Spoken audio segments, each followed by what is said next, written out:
วัสดีค่ะวันนี้เราอยู่ที่น้ำตกนางแลไนนะคะที่เชียงรายใครอยู่มหาลัยแม่ฟ้าหลวงแนะนำให้มาเลยนะคะที่นี่มีน้ำตกตอนนี้ก็มากับเพื่อนหลายคนนะคะมากับเราซื้อด้วยเราซื้อนี้ค่ะมากับเพื่อนตอนนี้อากาศก็ค่อนข้างร้อนนะคะน่าจะประมาณ40องศานะคะถ้ามาก็ให้แนะนำให้มานะคะลองเสิร์ชดูน้ำตกนางแลไนเดี๋ยวไปเก็บภาพบรรยากาศกันนะคะมีสายลุงด้วยอ่ะ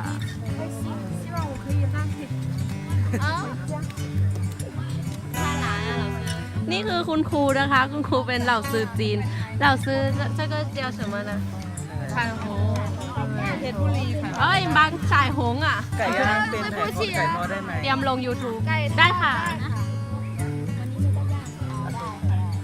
สวยมากเลยค่ะใครอยู่เชียงรายแนะนำให้มาเที่ยวกันนะมันอาจจะเข้ามายากหน่อยแต่ว่าก็คุ้มอาหารมาแล้วอย่างแรกคืออะไรคะหมูมะนาวค่ะที่หมูมะนาวอยากกินมากอะไร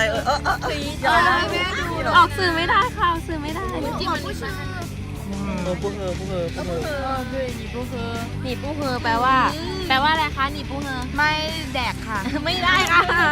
แปลว่าอะไรคะเอาแบบสุภาพไม่ดื่มไม่คุยด้วยไม่คุยด้วยเลยเพราะว่าหิวจ้าเดี๋ยวรออาหารอย่างที่2มาเราจะมาอัปเดตมาแล้วค่ะส้มตำไทย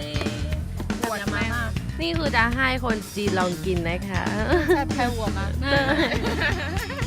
เพื่อนๆกินเหล้าในขณะที่กินเป๊ปซี่นะคะตอแหลแอปใครเขาก็ดูรู้ว่ามึงแอปดิถ้าจะบอกว่าเลอพูดว่าไงไม่โอเคไม่ต้องพูดเลยไม่ต้องพูดเลย